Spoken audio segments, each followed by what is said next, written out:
Okay. Now we've got our demo account, and all of you are familiar with this by now. And of course, you know that the logo is the home button here, and that you can reach support by clicking this gal with the headset. You can also search through all of your files right here.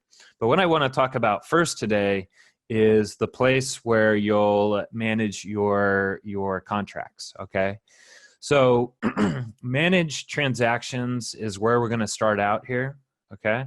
So this is the area that's going to house all of your transactions. Now remember, in SkySlope, transactions and listings are two separate things, and they're not treated as just one thing. And so what I mean by that is, you'll see in a moment, but if we were, for instance, representing a seller and we had a listing in the system, we can then click, as you know, accepted contract, and it'll turn it into a transaction, at which point it would show up here.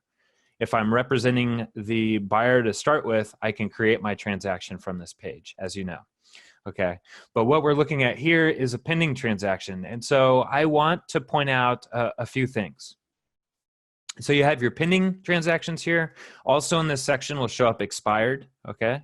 You're also going to have an area here called cancel transactions pending approval. Because as an agent, you have the ability to cancel a transaction. We'll look at that in a minute. And when you do, it goes here, okay? And there's also an area here in your managed transactions area called closed transactions to be archived. You really don't want your files to end up here, because in the accounting process, we're trying to get it closed and archived. That's what we call it. And if it's here, it means the escrow is closed, the status is closed, but it's got incomplete items, okay?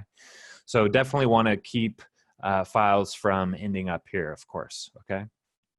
Now within all of this, at each level, so think of that as three sections, okay? Canceled, closed, and my pending. Within all of those, there's a drop down. Okay, and this drop down allows you to say what you're going to sort by. So if I had a ton of pending here, as an example, I could say I wanted to sort by price, or I want to sort by number, MLS number, or status, right? Maybe I want to sort just pending. And you could do the same thing across all of these, okay? And further, for instance, you'll see I've got address selected here. And you've got this ability to sort ascending or descending. So biggest down or lowest up, okay? So this is a great way for you to organize your lists when these get larger, as they will, to very quickly find what you're looking for, okay? So you can just use these buttons to change the order. As you'll see, the smallest addresses are now showing up, building to the largest ones, okay? And again, you've got a variety of things that you could sort by. So for instance, I could sort by my largest deals because those maybe are more important to me to get across the line, okay? So you can do this at any stage within the statuses here. And now I'd like to take a look at a pending file to show you how you could cancel the transaction. So let's go through a quick scenario. Let's say that this 1725 28th Street, I actually had a listing contract on this, right? And I converted it over because we went under contract with a buyer, and I converted it over in the system to a transaction, right? The buyer falls through, okay? And now I've got to cancel this. So there's a couple of ways. You could click into the file and go click cancel, or you can just head over here to this little circle with a slash through it. And when you click this, it's going to allow you to cancel the contract. It's going to ask you why, and you can submit that.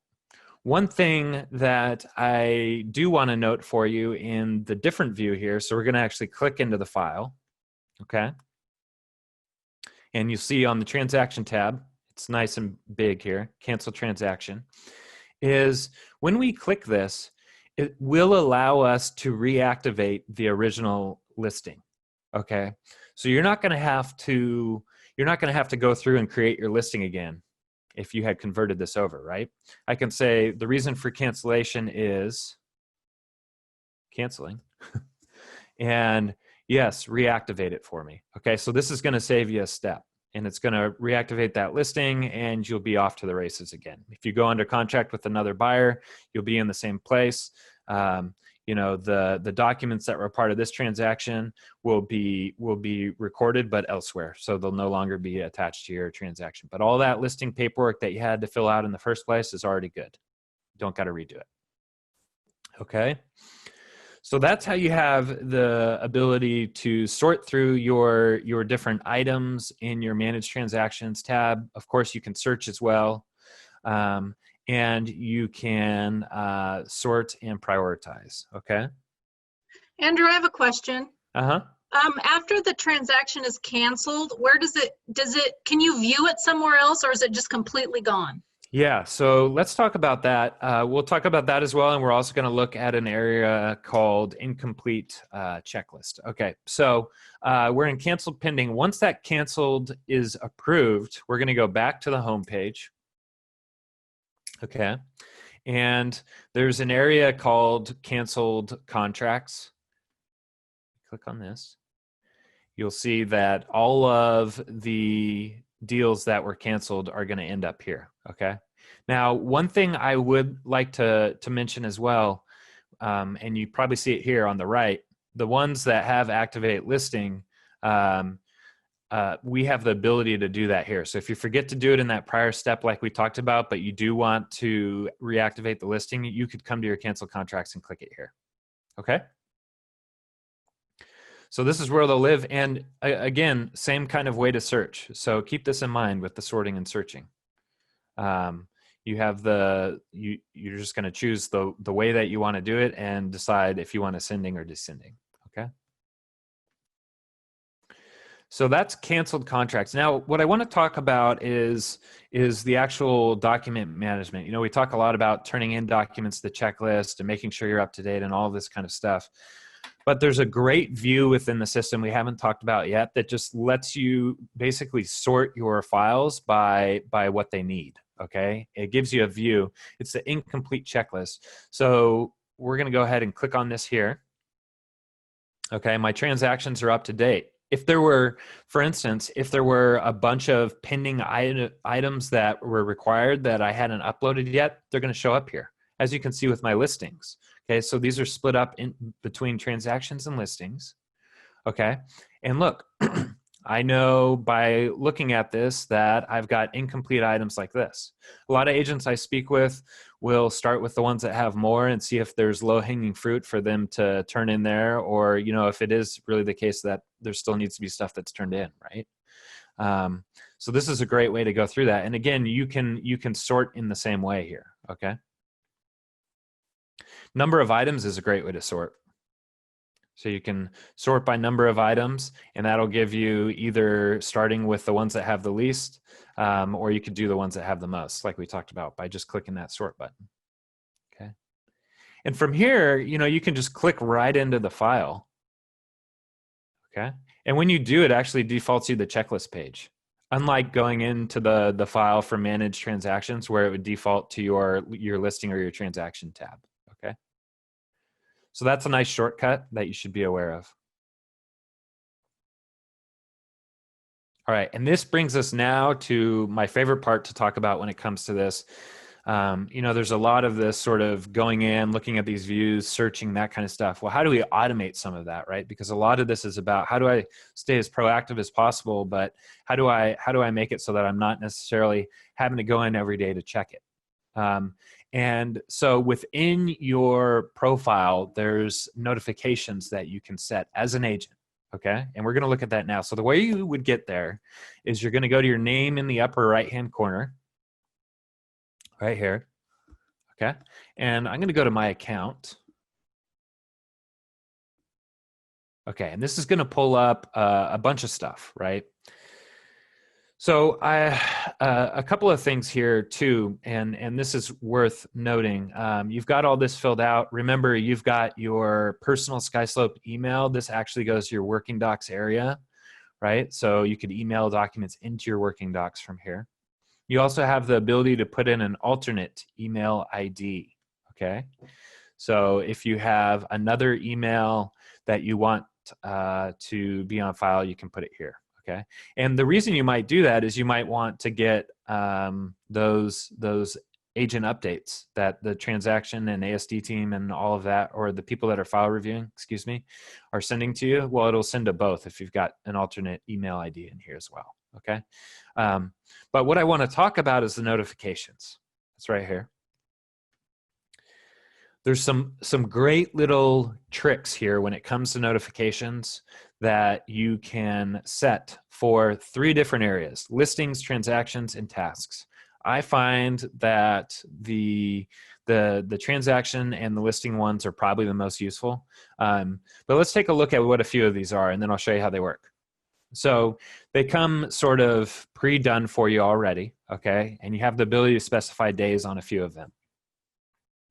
So a popular one to use is this first one under transaction, is email me X number of days before the transaction closing date. Okay, so you could have this notification toggled on. The way you would do this is just by clicking this toggle.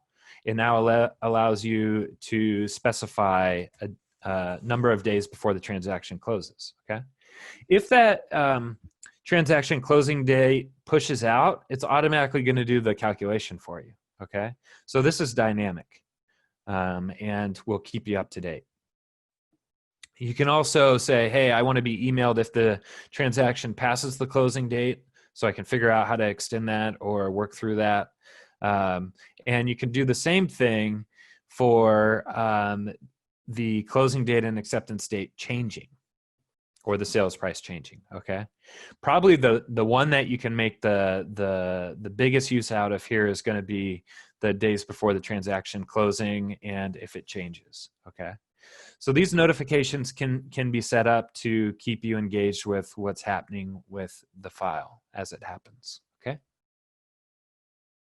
One of the things we're going to have in the future is the ability to create custom notifications. That's not a feature that is available yet, but that is in the pipeline and something to look forward to. And as that starts to roll out, I'll let everyone know and teach you how to use it, okay? Andrew, as an assistant, if we toggle these on, since we're under an admin, will we get notifications for every transactions? So as an admin, the choices are a little different. Some of them are the same. If you were to toggle these on, you would get everything in the that your name was on, basically. So if you're adding yourself as a co-agent. Now, if you're in admin, just regular admin status, you're going to get it for the whole office. Does that make sense? Yes, it does. Okay. Yeah. So in your case, you want to use these sparingly because you don't necessarily want to get all of this. You might want one specific thing. Like one of the ones you can set up as an admin that's very useful is like when a cancellation is submitted, so that you could review it. And obviously that's not happening as much as, for instance, as like, like a bunch of closing dates coming up. So that could be a helpful one for you. Okay. Now we're going to move to an area. So we've talked about sort of managing the flow of contracts. So definitely use the notifications. Definitely the ability to sort and use that incomplete checklist is helpful. So you're not just kind of going through the system and trying to figure out what needs to be worked on.